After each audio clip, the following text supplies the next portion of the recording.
Hoy vamos a ver un tema muy interesante, un tema que en un mundo tan convulsionado es absolutamente necesario, un tema una habilidad que necesitamos todos los creyentes, una habilidad que no es opcional, sino que es algo que todos tenemos que trabajar y que es necesaria y que más como les digo, en estos tiempos donde hay tanta información. Hoy hay tanta información que es más que todos los datos que hay de los siglos anteriores. Hoy recibimos casi en menos de unos días todo lo que el mundo ha escrito en muchos, las redes sociales, uno escucha redes sociales, voces contradictorias, hay demasiadas voces. Hay un mercado espiritual incluso a la carta hoy. Y la iglesia siempre enfrenta la tentación de adaptarse a cosas nuevas que escucha y hoy tenemos que hablar de cómo no hacerlo. Y este siglo XXI es donde la gente trabaja, estudia, consume entretenimiento, participa en debates políticos, culturales. A toda hora su mente es atacada, moldeada por muchas cosas. Y la pregunta no es si habrá presiones de afuera, sino sobre la fe, sino si nosotros tenemos las herramientas para discernir cuáles son las buenas y cuáles son las malas, cuáles son esas cosas inicuas y cuáles son las peligrosas, las terribles o las edificantes. Y esa es una pregunta que recorre todas las escrituras. ¿Cómo puede el pueblo de Dios distinguir entre lo verdadero y lo falso, entre lo santo y lo profano? ¿Cómo puede el pueblo de Dios distinguir entre el camino de Dios y el camino del mundo? Y no es una pregunta de academia ni abstracta, no tiene nada que ver con eso. Es una pregunta que determina si una iglesia crece en integridad o se descarría, si una iglesia es madura o se queda en una infancia espiritual, si somos sal o si somos luz, si somos un reflejo del mundo. Por eso hoy vamos a hablar de ese tema, que se llama el discernimiento. Oremos para comenzar. Padre precioso, te damos gracias porque tú eres bueno, Señor, porque para siempre es tu misericordia. Te agradecemos porque hasta aquí nos has traído y tú has sido bueno con nosotros. Rogamos, Señor, que hoy nos permitas hablar con claridad tu palabra, tengas misericordia de nosotros. Perdona, Señor, todo aquello que no te ha glorificado en pensamientos, palabras, acciones. Ayúdanos a poder de verdad, Señor, hacer lo que te da honor y gloria, lo que te glorifica y te exalta. Ayúdanos, Señor, a todos los oyentes también a recibir tu palabra como es, con gozo, con alegría, como solo tú y nadie más que tú, Señor, puede hacerlo. Por eso hoy ponemos delante tuyo una vez más todo lo que vamos a hablar. Ayúdanos a aprender las lecciones y, más importante, guardarlas para hacerlas prácticas en la vida diaria de nosotros. Gracias por la misericordia para quienes nos escuchan, tu siervo quien habla, en Cristo Jesús. Amén y amén. Muy bien. Y vamos a hablar entonces del discernimiento cristiano. Vamos a hablar del discernimiento cristiano. Voy a compartir con ustedes una diapositiva.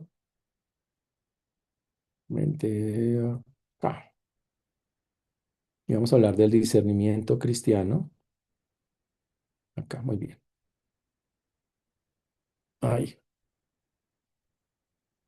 Y vamos a hablar de cómo el discernimiento cristiano es tan importante y tan valioso. Es aprender a ver con los ojos de Dios. Eso es discernimiento. Aprender a ver con los ojos de Dios. Eso es lo que Dios desea, lo que Dios anhela, lo que el Señor quiere que nosotros veamos, es aprender a ver con los ojos de Él.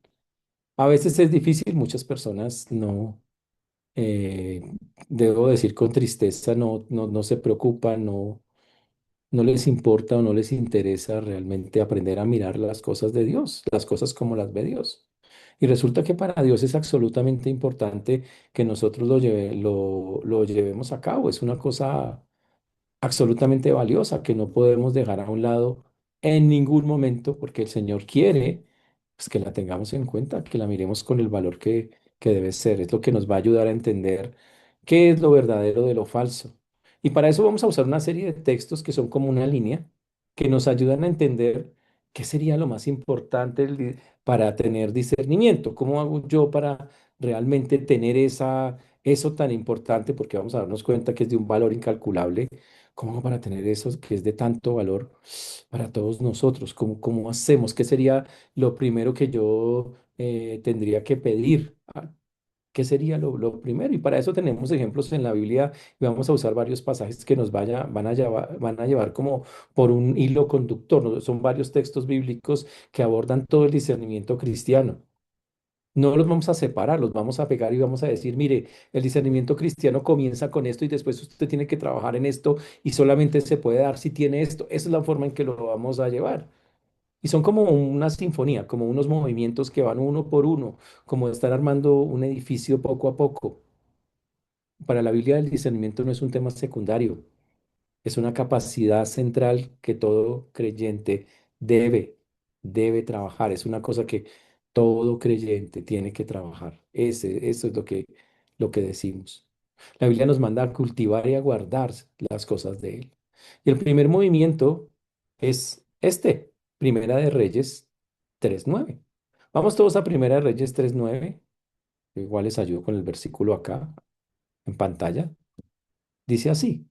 Da pues a tu siervo corazón entendido para juzgar a tu pueblo y para discernir entre lo bueno y lo malo. Uy, un estudio de discernimiento puede comenzar en Gabaón. Gabaón es ese lugar geográfico donde se da esta escena, ¿no?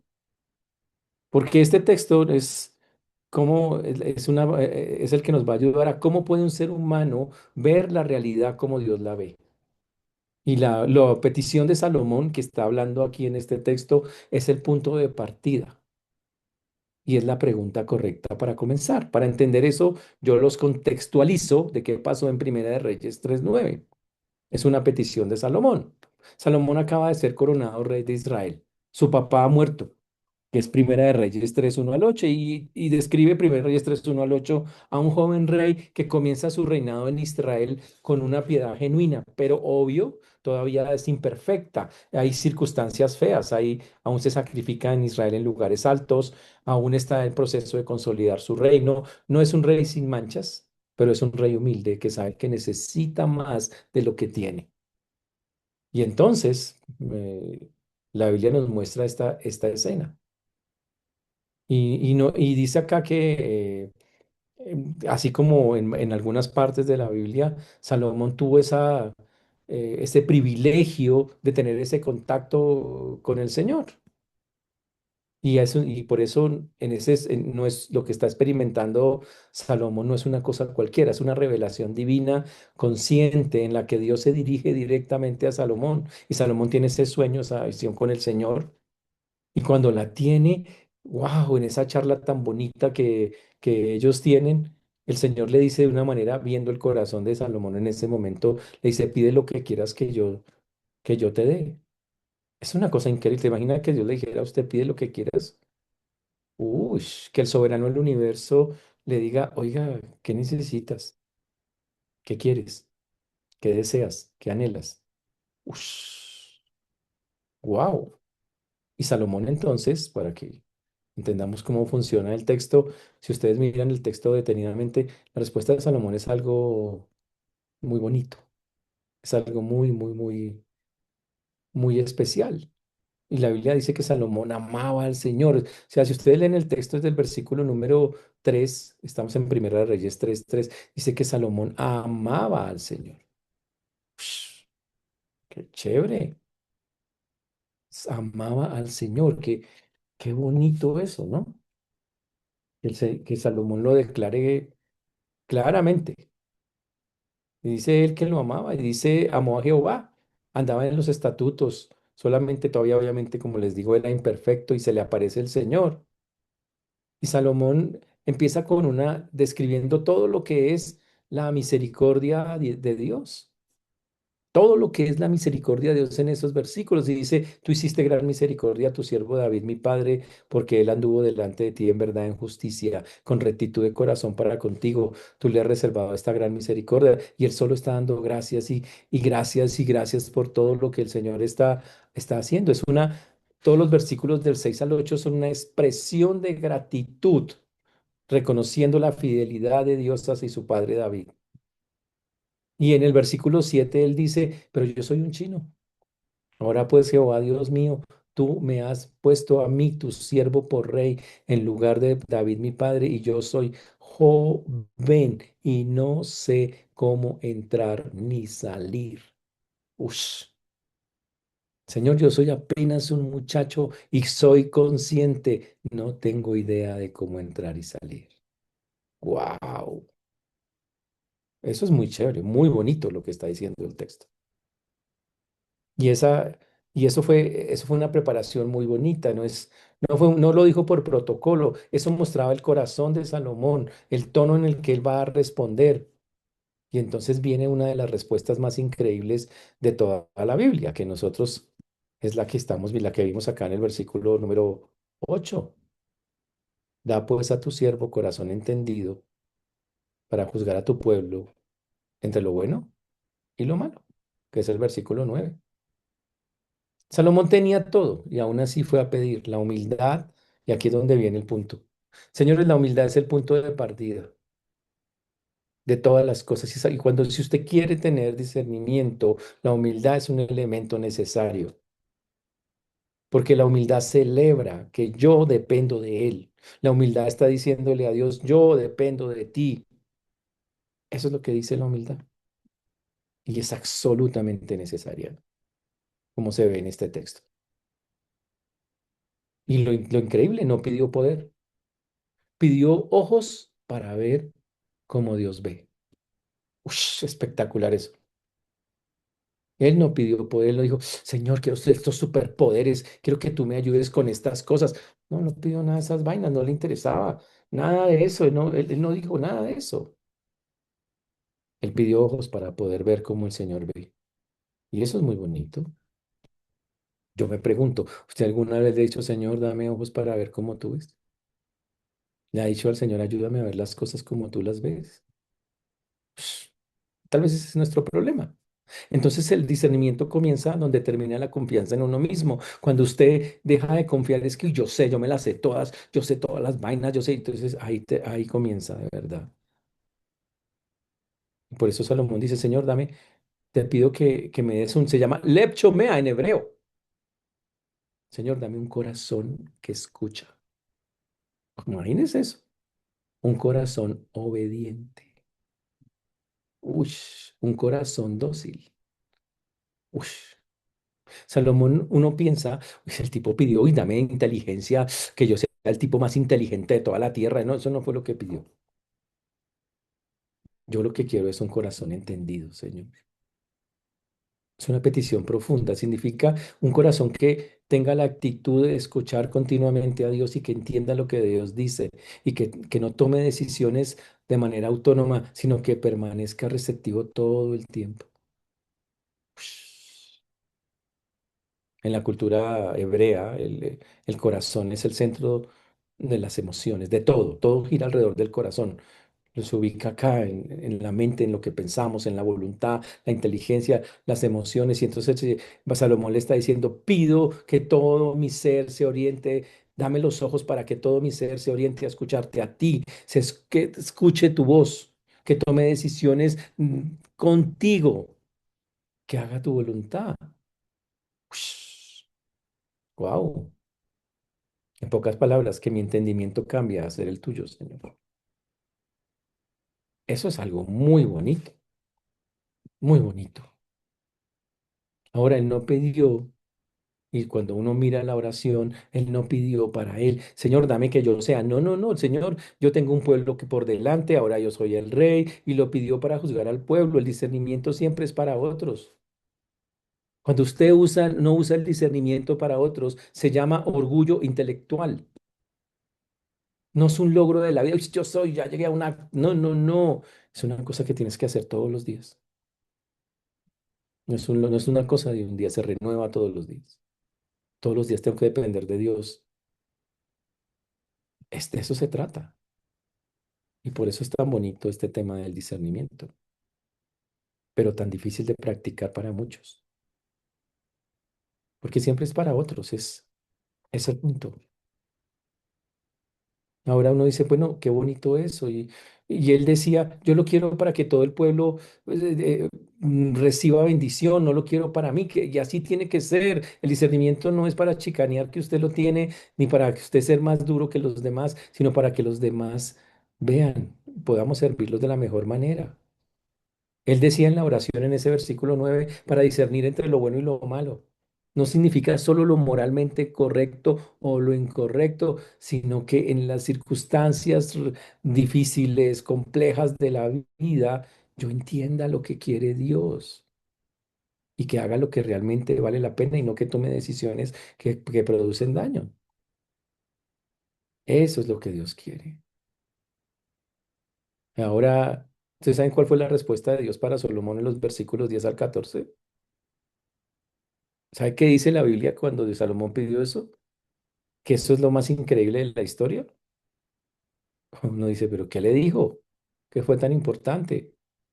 Dice, y le agradó delante del Señor que Salomón pidió eso, y agradó delante, y al Señor le encantó la petición, dice el texto. Ush, dijo el Señor, oiga, qué bonita petición. No pediste larga vida, riquezas, ni que los enemigos murieran, ni que pasara algo malo a los demás, sino inteligencia para juzgar rectamente.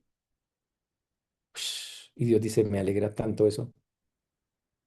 Cuando la motivación, señores, del corazón es correcta, cuando yo quiero hacer las cosas es para servir a la gente, no a mí. Cuando yo quiero hacer las cosas no para promocionarse, sino para los demás. Cuando lo que quiero hacer está alineado con lo que Dios desea hacer en la obra de Él. Dios no solo responde, se agrada, sino que su respuesta es generosa, grande, fantástica. Es algo increíble. Pero entonces, claro, usted se pregunta, pero entonces, ¿por qué a mí me falta tanto? ¿Por qué nos falta tanto discernimiento? ¿Cuál es el problema si en verdad yo sí quiero que sea diferente? Yo sí deseo que este asunto sea distinto, porque a mí no me sale, como que no me brota. Bueno, hay varios obstáculos. El primero, hay un obstáculo que es radical, que si no lo superamos primero, creo que todos los que están acá, ojalá ya lo hayan superado, pero hay que hablarlos. Está en Primera de Corintios 2 14 15 y se llama el hombre natural. El hombre natural no percibe las cosas que son del Espíritu de Dios porque se han de discernir espiritualmente, como dice ahí en el texto, como usted lo ve ahí en ese texto que está ahí. Hay que discernirlas espiritualmente. Y resulta que el hombre natural, o sea, el hombre sin Dios, no las percibe, porque para él son locura y no las puede entender porque se han de discernir espiritualmente. En pocas palabras, lo que estoy diciendo es, no le pida discernimiento a un tipo, a una persona que no tiene, no ha nacido de nuevo, que no es un creyente. A veces usted se ofende, uy, pero ¿por qué no? Esa gente como actúa, y hermano, ¿y por qué le pide tanto pedirle a un árbol de mangos que de peras? Eso no tiene sentido. Eso no es, no funciona. Sin el espíritu no hay discernimiento posible. No es falta de información, la persona puede saber todas las cosas y la persona puede decir, ay, sí, esto, aquello, pero no es falta de información, es falta del espíritu. Una persona puede ser brillante intelectualmente y ciega espiritualmente. Si usted quiere tener discernimiento genuino, pues lo primero es que tiene que ser salvo, tener el espíritu de Dios. De lo contrario, pues eso es un obstáculo, usted no va a ninguna parte. Así es como se empieza a desarrollar el discernimiento. Ese es el punto. Recuerden que la naturaleza humana, por ser una naturaleza caída, no puede hacerlo en automático. El hombre natural necesita salir de esa condición pecaminosa, necesita nacer de nuevo, necesita el Espíritu Santo. Sin ella no puede llegar a eso. Esto es lo que dice la Biblia. Por eso en ese texto que estamos viendo de Corintios, que habla del libro de Primera de Corintios, que recuerdan que era una comunidad dividida, yo soy de Apolo, yo soy de Cefas. Pues Pablo responde y hace una reflexión increíble. Y dice, y hace una diferencia entre la sabiduría de este siglo y la sabiduría de Dios. y exalta y dice cómo la sabiduría de este mundo exalta la elocuencia humana, el poder intelectual, pero la que vale realmente es la de Dios. Eso es lo que realmente es importante. Eso es el punto. El hombre natural, señores, tiene una vaina que se llama ceguera espiritual, ceguera espiritual. Está caído, limitado, no puede ver más allá, no percibe, no puede captar esas cosas. Usted se las ponga en la cara, no las va a ver, no las puede ver, porque para él son una locura, no las puede entender. Uy, para él es algo irracional. Él dice, pero ustedes sí son tontos y son ridículos diciéndome semejantes cosas. Cualquier cosa que le diga el evangelio, la cruz, el nuevo nacimiento, la resurrección, y digo, dice, pero qué absurdo, porque solo se pueden discernir espiritualmente. Ese es el punto. Y para eso la Biblia dice claramente, para eso hay que ser espirituales y para ser espirituales hay que nacer de nuevo, que el Espíritu Santo habite en nosotros. Y si usted mira el versículo siguiente que está ahí mismo, dice, y que si el espiritual no es juzgado por nadie. El espiritual no es juzgado. ¿Por qué? Porque ya tiene al Señor. El que de verdad tiene al Señor no necesita hacer eso porque ya el Señor, nadie lo va a juzgar porque ya tiene el Espíritu. Eso es lo que ocurre, pero por desgracia estamos en una generación que no acepta estas cosas. Qué difícil es para las personas hoy llegar al Señor. Y es muy duro. Pero entonces el primer obstáculo que encontramos es que las personas no son salvas. Eso es terrible, pero para el creyente, dice la Biblia, ¿por qué puede discernir? Porque nosotros, como nosotros tenemos la mente de Cristo. Ahí cómo está. El creyente puede evaluar la realidad desde la perspectiva de Dios. Porque nosotros empezamos a pensar, a ver las cosas como Dios la ve. Eso no es arrogancia, es responsabilidad. La pregunta es, ¿usted está escuchando a Dios para entender el mundo desde la perspectiva de Dios? Eso es discernimiento. Y a veces nosotros no lo hacemos. Pero el siguiente paso para crecer, ya dijimos, hay que orar al Señor, Señor, por favor, dame discernimiento. Pero para que sirva, tiene que ser salvo y entender que usted no es un asunto que usted ora y a los 10 minutos soy mega inteligente, ahora uy, ya entiendo todas las cosas. No, eso no pasa. El discernimiento se ejercita, no se hereda. El discernimiento se ejercita, no se hereda. En Hebreos 5:14 dice, pero el alimento sólido es para los que han alcanzado madurez, para los que por el uso tienen los sentidos ejercitados en el discernimiento del bien y del mal. El alimento sólido es para los que han alcanzado madurez. ¡Wow! Por qué queremos tener discernimiento cuando nosotros no somos consumidores del alimento sólido que la Biblia señala? ¡Wow! Hay personas que dicen, yo llevo un montón de años en la iglesia. Recuerden, años en la iglesia no garantizan ninguna clase de madurez. El problema no es haber comenzado pequeño. ¿Sabe cuál es el problema? Haberse quedado pequeño.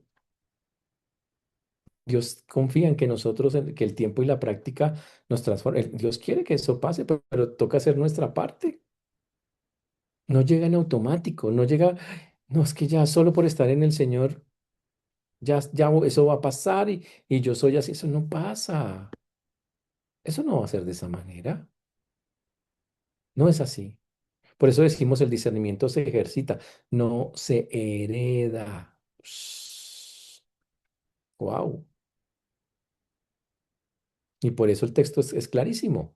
El alimento sólido es para los que han adquirido madurez. Uy. Ahora, una de las cosas más tristes es que hay personas que no han crecido espiritualmente a pesar de la cantidad de años que llevan en las cosas de Dios. Mm.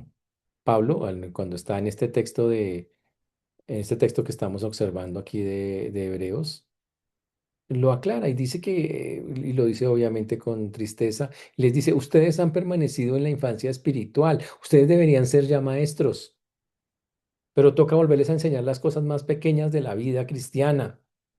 Ahora toca darles leche y no alimento sólido. Ustedes han retrocedido en las cosas que tenían que haber avanzado.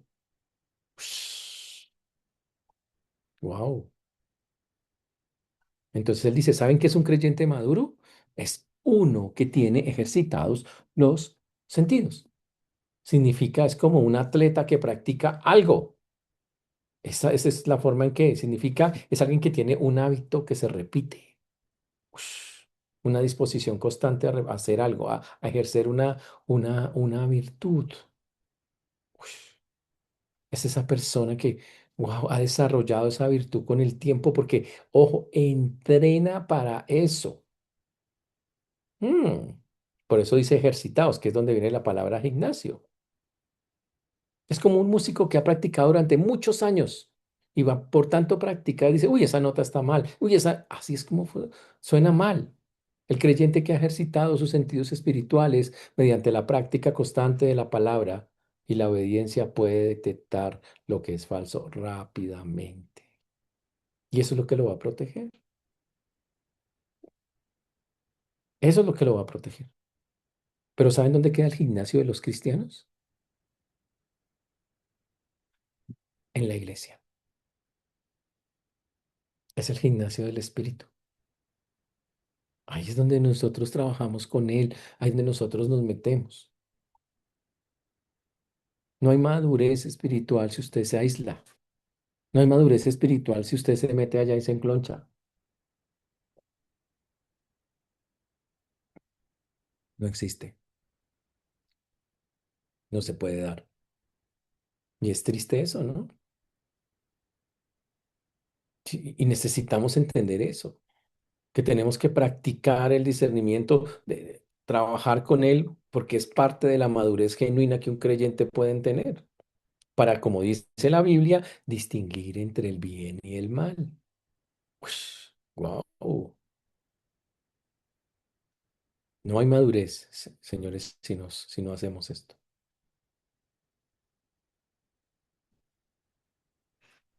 Pero el Señor pide que si queremos que eso pase, hay algo que tiene que pasar dentro de nosotros para que eso funcione. Ese cuarto movimiento es la condición interior, lo que Dios dice que debe ser nuestra constante adentro, que es Romanos 12:2, que dice, no os conforméis a este siglo, sino transformaos por medio de la renovación de vuestro entendimiento, para que comprobéis cuál sea la buena voluntad de Dios, agradable y perfecta. Y en este cuarto movimiento, el Señor nos llama la atención nuevamente.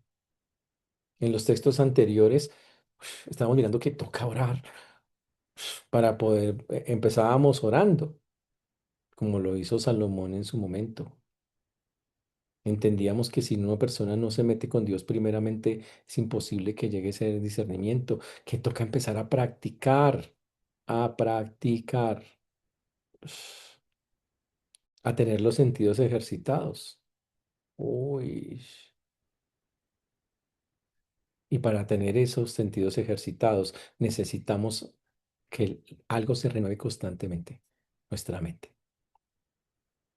Que nuestra mente, gracias al Señor, a meternos con Él, ese es el punto de la transformación. Romanos 12:2 es algo fantástico.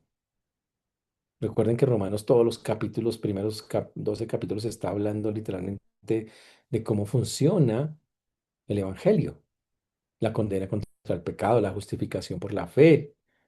Pero cuando llegamos al capítulo 12 dice, os ruego, hermanos. Y él dice, todo el que acabo de decirles debe producir en ustedes una transformación gigante. La mente transformada es lo que nos va a ayudar a hacer este cambio profundo. Eso es lo que está diciendo. El mundo en el que estamos nos moldea sin pedir permiso. El mundo le dice, venga, un poquito acá, hagamos un compromiso acá, hagamos una concesión allí. Nadie decide volverse como el mundo. Simplemente deja de decidir ser diferente. Déjeme decirlo en otras palabras para que entendamos.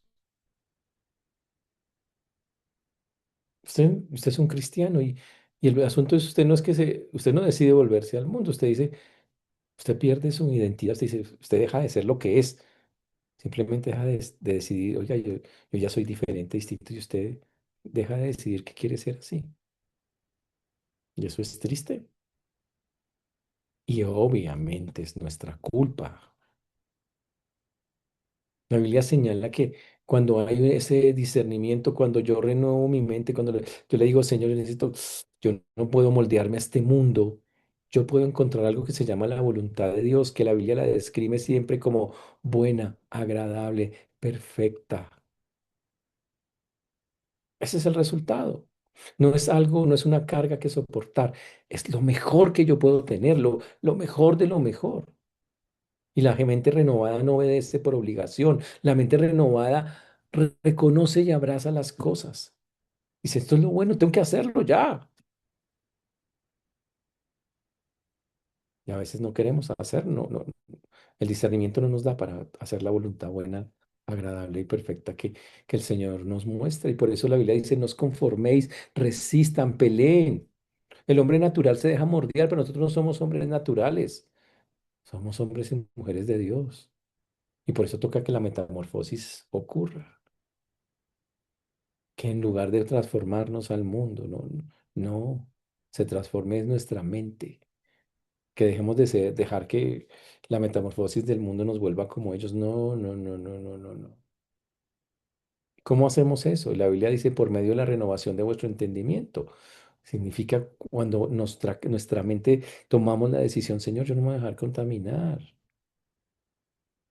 Es cuando yo trato Señor, lucho por mantenerme en lo que Dios dice. Ese es el asunto. Y por eso dice, eso me va a llevar a comprobar cuál es la voluntad de Dios, que es agradable y perfecta.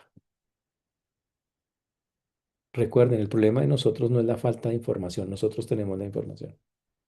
¿Sabe cuál es el problema de nosotros? La falta de transformación. Significa que todavía tenemos una mente que el mundo moldea en algunas áreas o en muchas. La solución no es que nos pongamos a estudiar más Biblia intelectualmente, sino que nosotros nos entreguemos como un sacrificio vivo, santo, agradable a Dios. Eso es lo que está diciendo la palabra de Dios. Hacia allá es que tenemos que ir. Pero hay algo increíble cuando se quiere tener discernimiento. Un elemento que parece increíble que esté, pero la Biblia dice que así es. Está en Filipenses 1, 9, 10. Un elemento indispensable para que eso se vea, se note, sea algo increíble.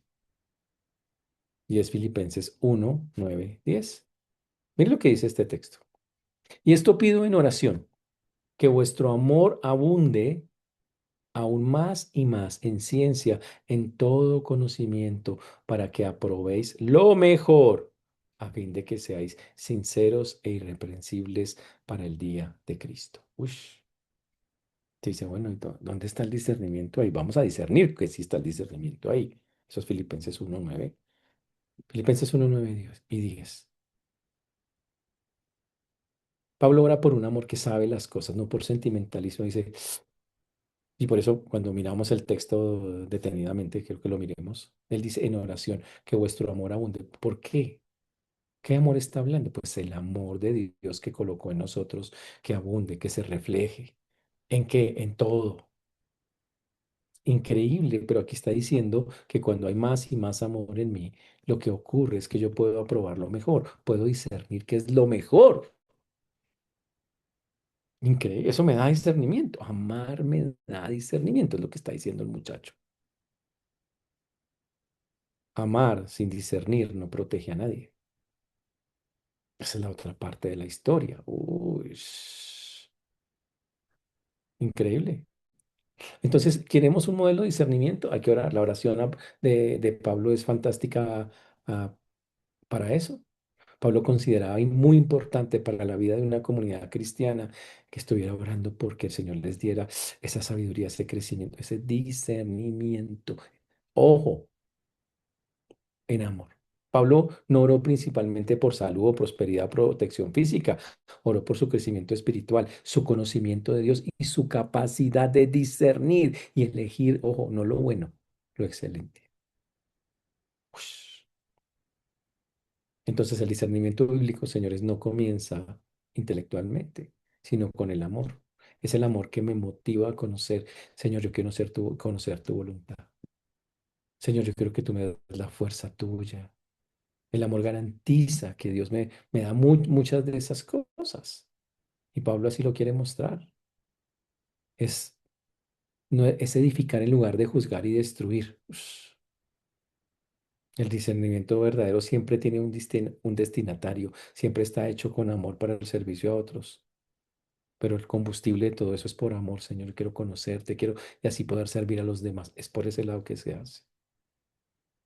Y por eso Pablo pide que el amor abunde en ciencia, que el amor abunde y en todo conocimiento. Uy, significan en un conocimiento profundo, relacional, en esa clase, que tengan una percepción, que tengan la capacidad de evaluar situaciones concretas y escoger qué es lo mejor en cada una de ellas. Pero para eso dice que el combustible de eso es el amor, que nos amemos entrañablemente, que amemos a la gente, que amemos a Dios, que cada día lo amemos más y entonces eso se vuelve combustible para discernir. Señores, el discernimiento da excelencia. Aprueba lo mejor. Uy, interesantísimo eso, aprueba lo mejor. Y eso es necesario. O sea, yo creo que entendamos que aquí en esta parte Pablo ya no está diciendo entre lo bueno y lo malo, sino entre lo bueno y lo mejor. Un creyente sin discernimiento puede elegir algunas cosas buenas, pero puede perder las mejores oportunidades. Y aquí está hablando de que cuando usted mete el amor al asunto, usted va a escoger lo excelente. Es un fruto del discernimiento. Eso es lo que va a ocurrir. Ahora, un elemento más que debemos ver nosotros, el campo de batalla. Es primera de Juan 4:1. Amados, no creáis a todo espíritu, sino probad los espíritus si son de Dios, pues muchos falsos profetas han salido por el mundo. Wow, wow, wow, wow. Amados, no creáis a todo espíritu. Señores, el amor exige discernir. Y aquí dice que probemos. Y por eso, ¿qué es el discernimiento cuando ya se llega a este punto, cuando ya tengo ese amor? Soy creyente, oro al Señor que quiero discernimiento, oro, empiezo a entender que es un ejercicio que tengo que hacer basado en que practico las cosas que Dios dice que hay que hacer y empiezo a trabajar con ellas. Y entonces, cuando yo estoy en esa política de hacer eso, wow, y cuando le meto ese amor que acabamos de ver, la Biblia dice, ya quedó con la capacidad de discernir realmente quién está hablando. Y básicamente, para resumirlo, se refiere a que yo puedo identificar si esa persona está hablando en el nombre de Dios, en nombre propio, o está siendo usada por el diablo. Literalmente, por eso dice, no creáis a todo espíritu. Evalúe, o sea, significa discierna, discierna. Es un imperativo. Es lo que necesitamos saber. Pruebe los espíritus. ¿Cómo lo va a hacer? Pues con el Señor es la única manera. Ese es el punto, porque muchos falsos profetas han salido y si el creyente no tiene discernimiento, ellos se lo van a arrastrar. Pero ¿de dónde proviene todo esto para terminar, señores? En pocas palabras, el apóstol dice, no sean ingenuos. Quien más ama, más protege. La ingenuidad espiritual no es virtud, es descuido. Hmm. Por eso el engaño más peligroso viene vestido del espiritual. El diablo no llega con cuernos, llega con una Biblia en la mano. Y dice la Biblia que dice que muchos ya han salido. Esa es la realidad de hoy. Muchos todavía están saliendo de los caminos de Dios. pero hay que probarlos. ¿Qué dice de Cristo? ¿Qué dice del Evangelio? ¿Cómo vive? ¿Quién lo enseña? Así es como evaluamos a los falsos profetas. Así es como los miramos. Pero debemos terminar en la fuente que todo lo origina. ¿Quién es la fuente para tener ese discernimiento? Proverbios 2:6 dice, porque Jehová da la sabiduría y de su boca viene el conocimiento y la inteligencia. Wow, viene del Señor, no hay otra fuente. La sabiduría no es un logro, no es que, uy, yo estudié 6 semestres en la San Marino, teología avanzada. No es eso, nada. Es un regalo de Dios cuando yo hago los pasos correctos. La escritura es la boca de Dios que da lo que nadie más te puede dar. Solo a Dios. Gloria, soli Deo, gloria. Wow, la sabiduría viene de Él, hermanos. ¿Cómo aplicamos eso rápidamente? Alimenta la mente que quieres tener. ¿Cómo vas a alimentar tu mente para tener discernimiento? ¿Qué forma más tu manera de pensar la Biblia o las pantallas? Todo lo que ves en las redes, todo lo que ves en la televisión, ¿qué moldea más? El cristiano que no lee la palabra es un atleta que no entrena, hermano. La Biblia es la que tiene que hacer la transformación. El cristiano que no lee es un atleta que no entrena. Terrible, ¿no?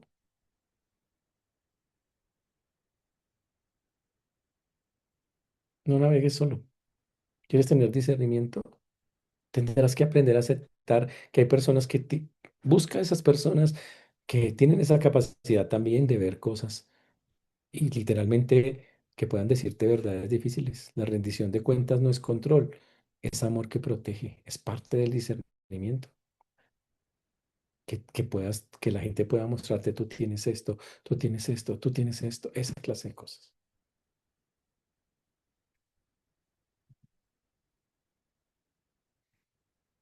La pregunta no es, ¿me gustó?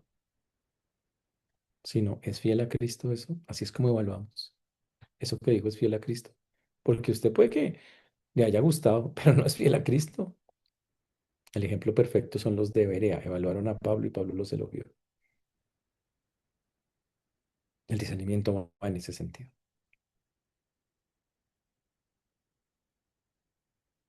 Y entonces aquí están los 7 movimientos. Lo pido con humildad. Si soy salvo, solo el Espíritu lo hace posible. Lo desarrollo con la práctica. Lo alimento cuando renuevo mi mente. Lo motivo con el amor.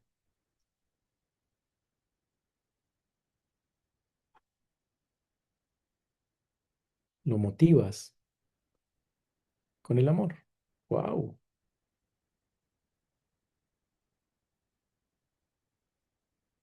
Y es algo increíble. Creo que se nos fue una. Lo aplicas. Es lo último. Aplicas al criterio del Señor. Ese es el punto. Ese es el orden de cómo poder ver este tema. Por eso hay preguntas que no podemos ignorar. ¿Hay áreas en tu vida donde el mundo te moldea más que la palabra? ¿Llevas años bebiendo leche cuando deberías tomar alimento sólido? Y si Dios te dijera hoy pide lo que quieras, ¿usted qué pediría? Wow, ¿qué pedirías? Señores, recordemos, Jehová da la sabiduría y de su boca viene el conocimiento y la inteligencia. Y ahí es donde tenemos que buscar que esto que acabamos de ver hoy se haga práctico. Que el Señor nos ayude, hermanos. Vamos a orar. Padre precioso, te damos gracias, Padre Señor, por todo lo que haces y sigues haciendo. Ayúdanos, Señor, como lo vimos hoy, a poder practicar esto, a tener ese discernimiento que glorifica y exalta tu precioso nombre. El honor y la gloria sean dadas a ti, Señor. Ayúdanos, Señor, a poner estos pasos, a pedirte de verdad humildemente, como lo hizo Salomón, que nos des un corazón entendido, Señor. Entendiendo que la única manera que eso pase es que el Espíritu Santo habite en nosotros, como ya lo está a través de Cristo. Entendiendo que tenemos que practicar, Señor, lo que ya sabemos para que ese discernimiento crezca, para que en verdad sea visible. Entendiendo, Señor, que es para servir a otros, que no es para mi propio provecho. Y que tendré que usarlo en los momentos complejos, difíciles. Y por eso mi mente tiene que estar renovada constantemente, Señor, todo el tiempo. Ayúdanos, Señor, a que así sea y a que siempre, siempre busquemos ese discernimiento en la fuente que eres tú. Pues Padre precioso, lo pedimos en tu precioso nombre, en Cristo Jesús. Amén.